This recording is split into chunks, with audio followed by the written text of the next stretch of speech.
Deep within the arid landscapes of Rajasthan, India, stood Bhangarh Fort, a skeletal silhouette against the blazing sunset. Constructed of sandstone, now weathered and worn, it was more a monument to desolation than to its former grandeur. Locals spoke of a curse, a malevolent shroud cast upon the fort, rendering it uninhabitable after sunset. Legend had it that a sorcerer, enamored by the princess of Bhangarh, cursed the fort after his advances were rebuffed. His powerful magic plunged the fort into eternal darkness, its inhabitants doomed to roam as restless spirits. This tale, passed down through generations, was more than folklore. It was a warning. Despite the chilling tales, the fort remained an alluring enigma for travelers and thrill-seekers. Its crumbling walls whispered secrets of a vibrant past, now steeped in eerie silence. The Archaeological Survey of India had declared the fort out of bounds after sunset. Yet some were drawn to the fort, enticed by the very legend that shrouded it in fear.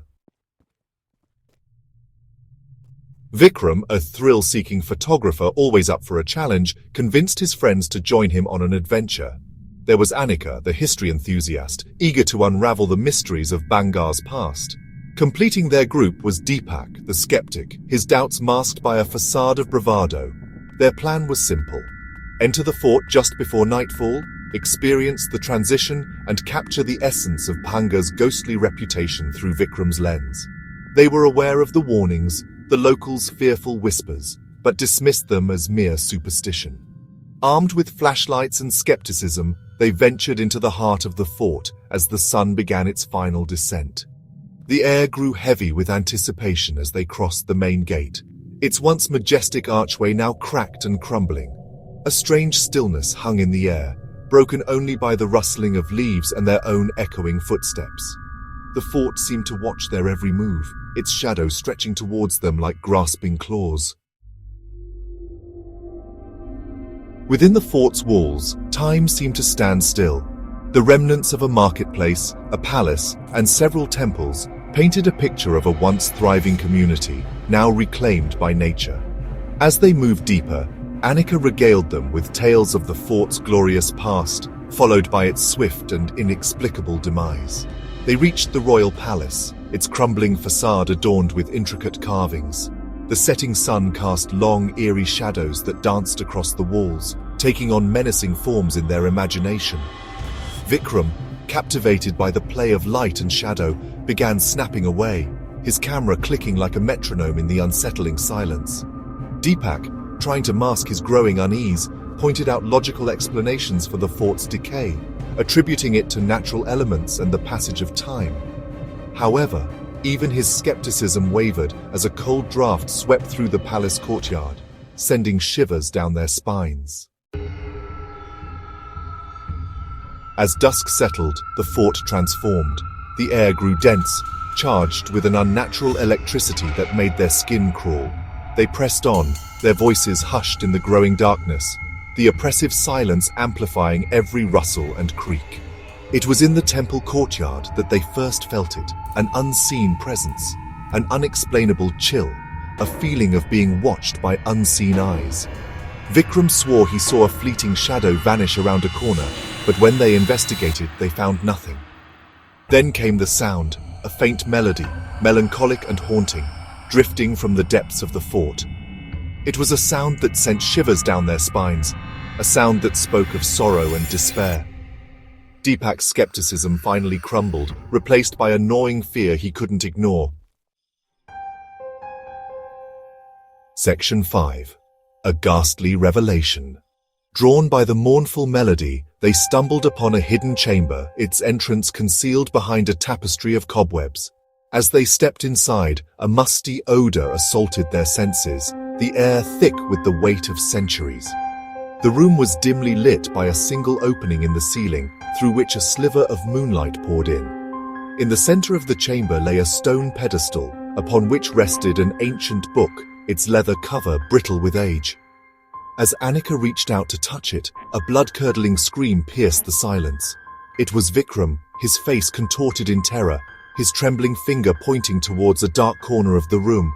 There, bathed in the ethereal moonlight, stood a translucent figure, its eyes burning with an eerie green light.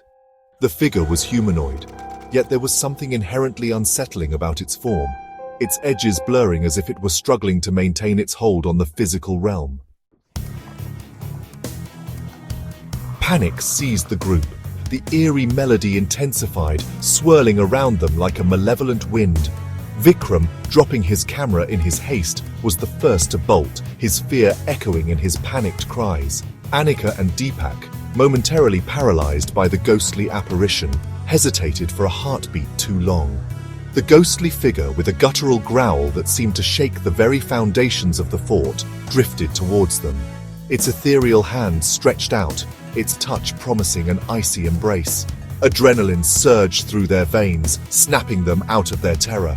They scrambled to their feet, their instinct for survival overriding their fear. They fled blindly, their screams swallowed by the labyrinthine corridors of the fort. The ghostly figure, its mournful cries echoing behind them, pursued relentlessly. The fort, once an object of fascination, had transformed into a nightmarish maze from which they desperately sought escape. They sprinted through darkened corridors, their hearts pounding against their ribs, the ghostly wails urging them onward. Each turn seemed to lead them deeper into the fort's clutches, the exit a distant dream. The fort seemed to twist and turn around them, its layout shifting like a disorienting illusion. They found themselves trapped within the fort's inner courtyard, the towering walls seeming to close in on them. The main gate, their only escape, remained tantalizingly out of reach, guarded by the spectral figure that floated between them and freedom. Its moans, filled with a palpable sorrow, were more unsettling than any scream. Desperation clawed at their throats. Deepak, his skepticism replaced by a primal fear, searched frantically for a way out, any way out. Anika, her voice choked with terror, could only whisper prayers she barely remembered. Vikram, his face ashen, had sunk to his knees, his back against the cold stone wall.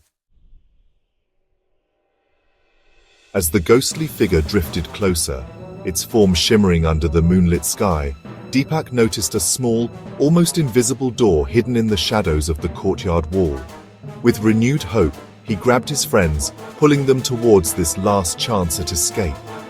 The door creaked open, revealing a narrow passage shrouded in darkness. It was a desperate gamble, but they had little choice. They plunged into the unknown, the ghostly figure's wails echoing behind them, urging them onward. The narrow passage led them through a maze of tunnels, the air thick with the smell of damp earth and decay. After what felt like an eternity, they emerged from the tunnel, blinking in the sudden brightness of the moonlit night. They were outside the fort walls, the cursed structure looming behind them like a malevolent entity. They didn't stop running until they reached the relative safety of their car, parked a safe distance away. Safe within their car, they looked back at the imposing silhouette of Bhangarh Fort, now bathed in the pale moonlight. The ghostly wails had ceased, replaced by an unsettling silence that seemed to amplify the pounding of their hearts. The ordeal had shaken them to their core, leaving an indelible mark on their souls. Vikram realized with a jolt that his camera was still missing, lost somewhere within the fort's cursed walls. He shuddered, knowing he would never dare retrieve it. The fort had offered them a glimpse into the realm beyond, a chilling encounter with the supernatural that shattered their skepticism. As they drove away, leaving the fort behind, a sense of unease lingered. The curse of Bhangarh, they realized, was not merely a legend. It was a palpable presence, a haunting reminder of the darkness that lay hidden beneath the surface of the world, waiting to be unleashed.